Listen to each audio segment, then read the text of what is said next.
Hello, everyone. Now we are demonstrating the functions of WAF. In this lab, we assume that hackers use the DVWA tool to launch various attacks on our website. Prepare a host and wake up the DVWA service on port 8080 of the host. To check whether the service is enabled, enter the public IP address 8080 in the address box of the local browser. OK, the service is enabled.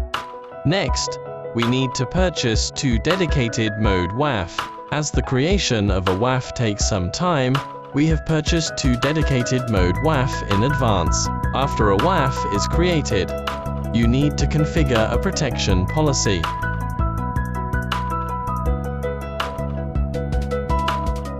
On the console page, click Policies, click Add Policy, and name it Policy. After the policy is set, click Policy Test to view the protection rules in the policy. After the policy is created, you can add the website to be protected and click Website Settings.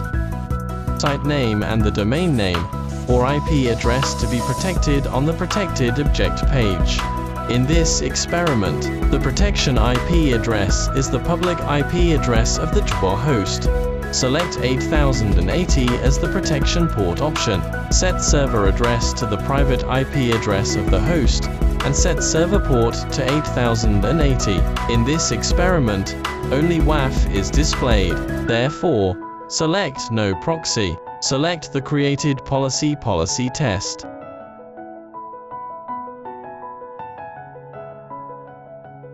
After the protected website is added, you need to purchase an exclusive load balance to connect 2 WAFs. Before purchasing an exclusive load balancer, you can unbind the EIP from the ECS to bind the purchased exclusive load balance. After the EIP is unbound, the DVWA web page cannot be accessed. Let's go back to the previous step and continue to purchase the ELB.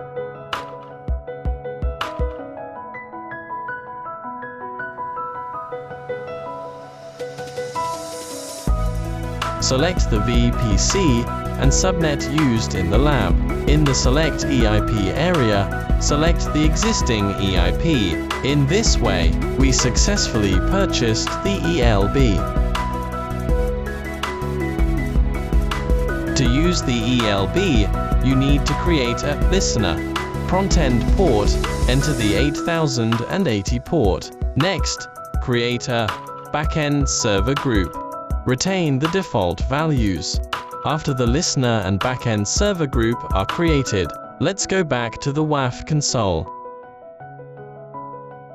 Under Instance Management, click Dedicated Engine. Add the 2 DVWA WAFs to the ELB. Select the created ELB. Select the listener and backend server group, and then add backend server. Set backend port to 8080. Next, let's quickly add the second WAF in the same way.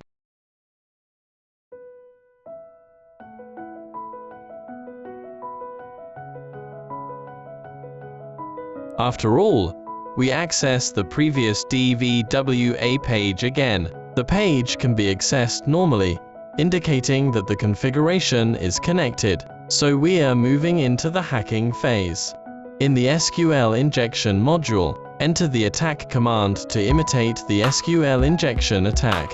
In the reflected XSS module, enter 2 attack commands to imitate the XSS attack. After the attack, go back to the WAF console and click Events. View the attack just received. Here, we can protect action is log only state. Next, we will demonstrate the basic WAF protection functions. Let's click the Policy module and reset our policy test. In Basic Web Protection, switch Log Only mode to Block Known Attack Source mode. After the settings are complete, when we test the attack again, it will be blocked. Let's wait a minute. It takes a few seconds for the policy to take effect. Let's reopen an attack interface and continue testing.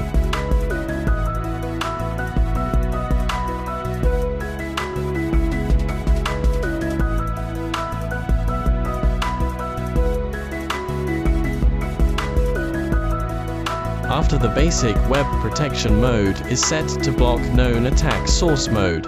SQL injection or XSS reflected will be intercepted.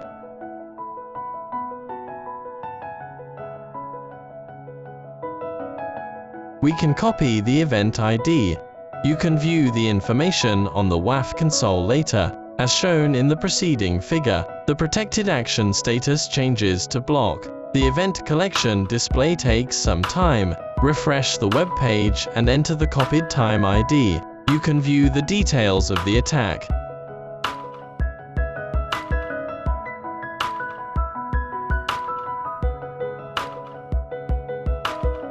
The attack command we entered is displayed under malicious load. Next, let's demonstrate the CC attack defense function. Let's click the policy module and reset our policy test. Click the CC attack protection module, adding a CC attack defense rule.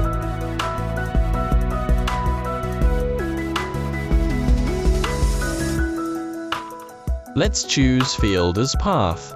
Enter brute under content.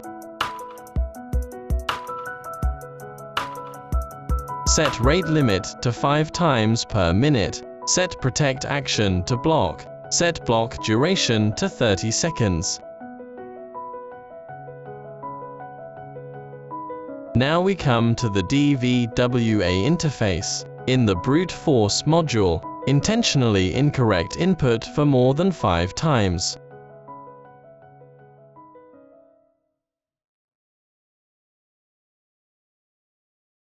Refresh the web page and click on the brute force module.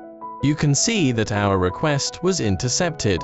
In addition, block duration is set to 30 seconds. Within 30 seconds, we hit the brute force module and it's blocked. This is because the access road force contains brute. Let's go back to the policy page. Perform the last functional test, precise protection.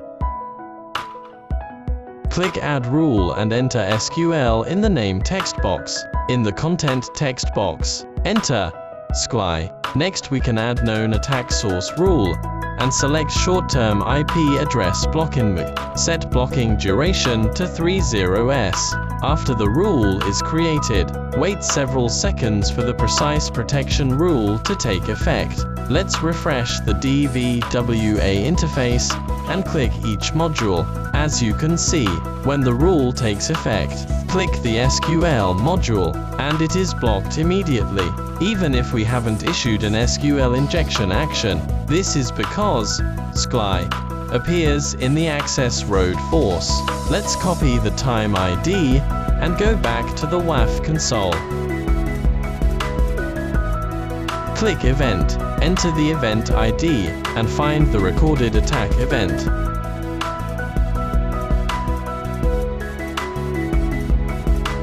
Click Details. We can see that under Hit Rule, content gives the reason. Path include SQL. This is the precision protection of WAF. This is the end of the WAF demo.